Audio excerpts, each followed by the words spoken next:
来关心国际消息，大国之间互相比拼，毋那是传统的武器，这太空产业嘛正做新型的军事威胁。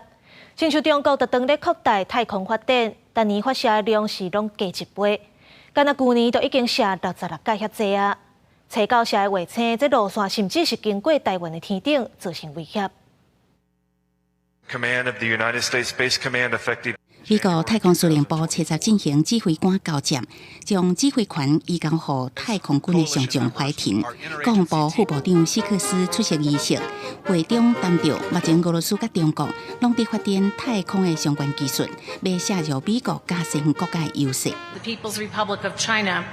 is rapidly expanding its space and counter-space capabilities and integrating them into a broader strategy to challenge our joint force and undermine U.S. interests. Both Russia and the PRC target GPS and other vital space-based systems, and we've seen both countries conduct operations against us and our allies and partners to degrade our space advantages. 希克斯是讲，中国伫2019至2023年太空发射的次数增加1倍，敢若看2023年都有66架，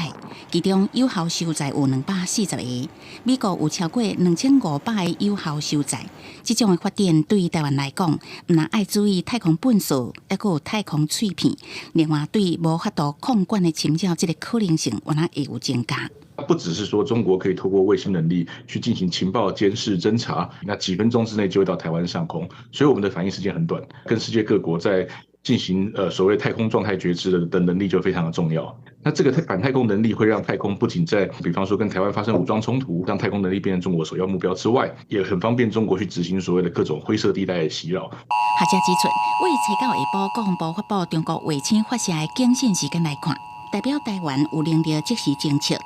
中国11原来有2架火箭发射的安排，学者认为台湾需要强化太空的状态警觉能力，才会当增加太空本数的预警防范，并确保台湾的太空能力会当平稳进步。记者综合报道。